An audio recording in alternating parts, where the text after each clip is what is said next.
আসসালামু আলাইকুম and hey everyone, কেমন আছেন? আশা করি ভালো আছেন। আমরা আল্লাহর রহমতে অনেক বেশি ভালো আছি।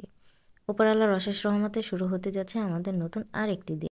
এমন একটা যুগের সম্মুখীন আমরা হয়েছি যেখানে আমরা যেটা করব সেটাই দোষ, কোনোটা না করলে সেখানেও দোষ। যুগ যতই আপডেট হোক না কেন, মানুষ যেন আপডেট হতে পারেনি অ্যান্ড তাদের মন মানসিকতাও যেন কখনোই আপডেট হতেই পারে। আপনার আশেপাশে অনেক প্রতিবেশী দেখবেন অল্প বয়সে বিয়ে হয়ে গেলে, আরে মেয়েটার এত অল্প বয়সে বিয়ে হয়ে গেল। অন্যদিকে একটা মেয়ে অনার্স মাস্টার্স কমপ্লিট করে বসে থাকলো, ইস মেয়েটার এত বয়স হয়ে গেছে অথচ বিয়ে হচ্ছে না। ঠিক এমনই আরেকটা ইস্যু হচ্ছে, বেবি হয়নি, এখনও বেবি হয়নি, বিয়ের 1-2 বছর যেতে না যেতেই শুরু করে দিবে বাচ্চা নাও, আরে এখনও বাচ্চা হয়নি, আবার যাক সে পর্ব গেল। বাচ্চা হওয়ার পর একদল এসে জাজ করবে বাচ্চা কালো না ফর্সা, বাচ্চার নাক বোচা নাকি সুন্দর। মানে এদের জাজ কম্পিটিশন কখনোই শেষ হওয়ার না। এরপর আরও অনেক বিষয় থাকে, বাচ্চা লম্বা হলো নাকি বাচ্চা খাটো হলো, বাচ্চা মোটা হলো নাকি বাচ্চা চিকন হলো। একজন মা হিসেবে আমি এগুলো অনেক ফেস করেছি। আচ্ছা, আমার মতো আর কে কে ফেস করেছেন প্লিজ কমেন্ট করে জানিয়ে দিবেন। এগুলোর সাথে সাথে তো অবশ্যই বাচ্চা যখন একটু করে গ্রো করে শুরু হয়, বাচ্চা কি খায়, আমার বাচ্চা তো খেতেই চায় না, আপনার বাচ্চা কি খায়, এরকম নোংরা মন মানসিকতার লোকের সম্মুখীনও আমি অনেক হয়েছি। বাচ্চা খাবার না খেলে, ও বাচ্চা খায় না, এ তো অপুষ্টি, আল্লাহ এত চিকন কেন। অন্যদিকে আল্লাহর রহমতে যদি কোনো বাচ্চার হেলথ কন্ডিশন অনেক বেশি ভালো থাকে, ও বাবা বাচ্চাটা কি নাদোষ নুদোষ সারাদিন মনে হয় খায়, আচ্ছা ও কি খায় এসে লিস্ট আপনার কাছ থেকে শুনতে চাইবে। আবার অনেক সময় বাচ্চার হেলথ ভালো হলে যদি আপনি গিয়ে বলেন আমার বাচ্চাটা তো কিছুই খেতে চায় না, বলবে মিথ্যা কথা বলে, আড়ালে আড়ালে বাচ্চাকে অনেক কিছু খাওয়ায়, না হলে এত স্বাস্থ্য কোথা থেকে আসলো।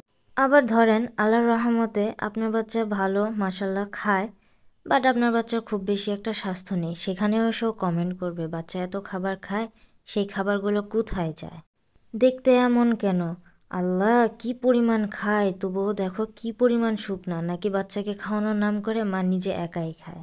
আচ্ছা, কার কার এলাকায় এই ধরনের কুসংস্কার বা এইরকম সমস্যার সম্মুখীন হয়েছেন বলেন তো। বাচ্চা একটু ফর্সা হলেও দোষ, এত ফর্সা বাচ্চা ভালো লাগে না, ছেলে বাচ্চা এত ফর্সা হবে ইস কেমন দেখায়, ছেলেরা এত বেশি ফর্সা মানায় না, মেয়েদের মতো লাগে। বাচ্চা কালো হবে, ওমা বাবা মা তো এত সুন্দর ফর্সা, বাচ্চা কেন কালো হয়েছে। মানে কথার কোনো শেষ নেই, কমেন্টসের কোনো শেষ নেই। বাচ্চা নিয়ে আপনি ঘরেও থাকতে পারবেন না, বাচ্চা নিয়ে আপনি বাহিরেও যেতে পারবেন না।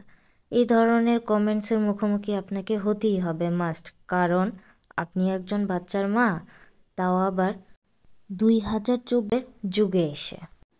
ওমা বাচ্চাটা কত সুন্দর চুপচাপ, মনে হয় বড় হয়ে পাজি হবে, ইস এই বাচ্চাটা এত দুষ্টু কেন, এত চঞ্চল কেন, একটু স্থির হয়ে বসে থাকতে পারে না।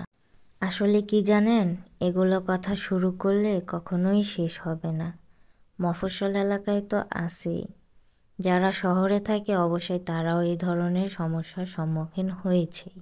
আমাদের সমাজে আসলে এইসব খোঁচাখুচি বা এই ধরনের কমেন্টস করার স্বভাবটা আর কখনোই দূর হবে বলে মনে হয় না। যতই যুগ এগিয়ে যাক আর যতই আপডেট হোক, মানুষের মন মানসিকতা সেই নিচু স্তরেই থাকবে। মনের দুঃখ থেকে আজ অনেকগুলো কথাই শেয়ার করলাম।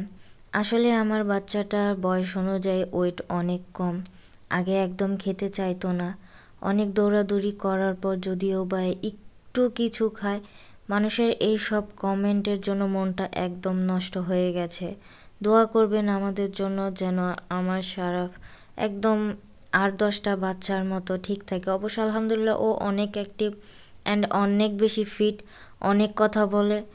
আর আমার বাচ্চার যে পরিমাণ মেধা বিকাশ, অবশ্য এখনকার সব বাচ্চারাই অনেক বেশি অ্যাডভান্স। শুধু আমার শারাফের একটাই প্রবলেম, ও কেন এত চিকন, এটার আনসার আমি কিভাবে দিব। আচ্ছা, কার বাচ্চা নিয়ে কেমন সমস্যার সম্মুখীন হয়েছেন প্লিজ জানিয়েন তো, তাহলেও হয়তো মনকে একটু সান্ত্বনা দিতে পারবো।